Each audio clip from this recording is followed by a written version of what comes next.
Jim Murphy was down to his last few dollars. He tried to withdraw cash, but the ATM said insufficient funds. Meanwhile, thousands of miles away, something was happening at an NFL playoff game that would change his life. New York Times best-selling author and former Chicago Cubs baseball player Jim Murphy is also a performance coach that works with some of the best athletes and leaders in the world. During one of the most challenging times in his life, when Jim's mother was dying and he was struggling financially, something amazing happened. Philadelphia Eagles wide receiver A.J. Brown was spotted reading Jim's book, Inner Excellence, on the sidelines during their wild-card playoff game. This sparked a viral moment and made the book a top seller on Amazon. Within the pages of Inner Excellence, Jim Murphy shares how to train your mind for peak performance so you can live a fulfilling and meaningful life. All right, well, Jim Murphy is here with us live in studio. Jim, thank you so much for being with us this morning. Thanks for having me. All right, well, let's get right into it. But before we get into the book specifically and your story, you also talk about, in the book, the concept of Zoe. Can you talk about and tell our audience what is Zoe and how did that impact you? Yeah, I was writing the book I was trying to write the best book ever written on how to perform with peace and confidence under pressure. And I give the book the manual to a gal from my church, Jennifer, and I said, can you read this and make sure this book, Inner Excellence, lines up with the Bible? And she read it and she said, have you ever heard of the word Zoe? And I said, no. She said, it's in the Bible a lot. It means absolute fullness of life. I think that's what you're writing about. I said, wow. Yes, absolutely. My whole life I've obsessed about being a superstar, and what I've always really wanted was to feel fully alive. So I oriented the whole book on the pursuit of fullness of life and let everything else be added to you. Well, what even led you to begin to write the book?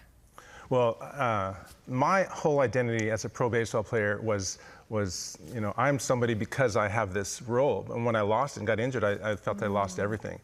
And so I was driving a truck for FedEx in downtown Seattle and just didn't really have any purpose in my life. And I ended up going to the desert to live a life of solitude to figure out what to do with my life. And that's where I decided to become a performance coach to pro baseball players, teach them how to have peace and confidence under pressure. My first two athletes did amazing, and then so I started to put together a little manual on how to do that. I call up a sports psychologist and I say, how can an Olympic athlete train for 4 years for an event that may last less than a minute and have peace and confidence in that situation? That brings more questions than answers. I spend the next 5 years full-time writing and research pursuing that, and that becomes Inner Excellence. Okay, so you self-published the book. That's right. But what was happening just days before the book hit #1 on Amazon? Yeah, it was an amazing thing that God did. So my life was kind of slow. Business was slow. I didn't pay off my credit cards that month this past January, and my mom was dying, and so it was kind of a lonely time.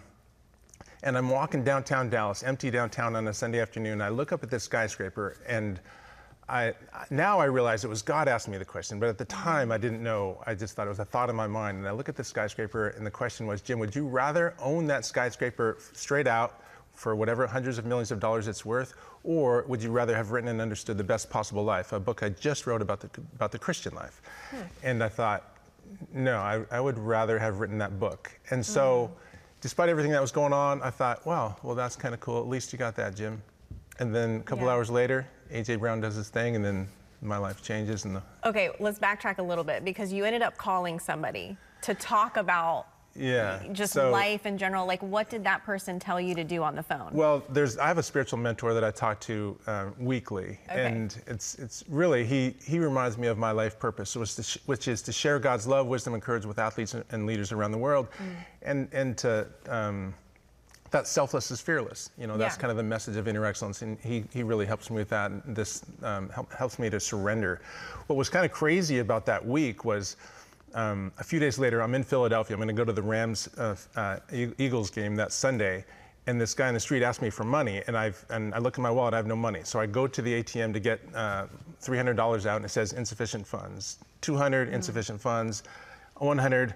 I get the money. I find the guy, give him the money, and then that week, you know, my life changes. Yeah. So you give him the money. What was his name, though? Oh, I don't know. It was Zoe. Zoe or Well, I did meet a Zoe, a homeless harpist, but that's another story. That also happened, and that, a crazy story. We'll have to talk about that next time. But yeah. Yeah. Okay, so let's get to the book. Obviously, that's what happened. A.J. Brown, who's wide receiver on the Philadelphia Eagles, is on the sidelines of this playoff game. He's reading your book. How did you even find out that was happening? Because you weren't watching the game. Right. I was watching Penn State play Notre Dame, a game that had already happened, and then I look at my phone and I see all these messages, and I thought my mom died because I see all the messages. Oh, gosh. So I grabbed the phone, and then I'm like, oh my gosh, they're like, you need to turn on the Eagles and Packers game. And so I turn it on, and then I saw a picture of him in uniform holding the book like 3 weeks before that, but I didn't know any context. And so I found out with the rest of America that he was reading the book before every game to get centered, and after every drive on the sideline to renew his mind. So wow, that's incredible. Well, you talk a lot about selflessness and humility in the book. Why do you think that is just hitting home for a lot of people like A.J. Brown? Well, there's so much fear and anxiety and tension in America today, in the world, so much out of your control. And self-centeredness is the greatest challenge that we face in performance and in life, because it leads to fear. And through self-centeredness, there's things that happen, like we start to overanalyze. We get way too many thoughts from way too many concerns. And we have way too many negative thoughts. And we have an ego that's always threatened, always comparing, and it gets amplified when we think about ourselves. Yeah, you talk about how self-centeredness leads so much to fear. And when we have that humbleness about us, then we are able to take more risks. And I love that. That's right. And humility, I define humility as an accurate view of self. It's not overinflated or underinflated. It's a true view. That's good. Well, you also talk about, we need to ask ourselves certain questions when we're examining our life. Maybe what are some of those questions? Well, inner excellence is really about heart transformation and understanding that your heart is the most important part of you, and training is the most important thing you'll ever do. And so when you're squeezed, when you're under pressure, what's in your heart is going to come out. And so that's how we can kind of know what's in my heart. And you can ask yourself some questions right now. You can ask yourself, well, what do I worry about most? What do I think about most? And what do I dream about most? Ask yourself those three questions, and you'll get a good understanding of where your heart has been and where it is. Yeah, you also mentioned some key practices that unlock inner excellence. Can you share maybe like one or two with us? Yeah, for sure. So, an exercise that I do every morning I think is so crucial. We're created for a relationship. We're created for love. It's our greatest need is unconditional love. And our greatest desire is to be fully known and fully loved. If we go out into the day and we don't feel that love, we're going to try and get it from whoever and wherever we can, generally through the symbols of success.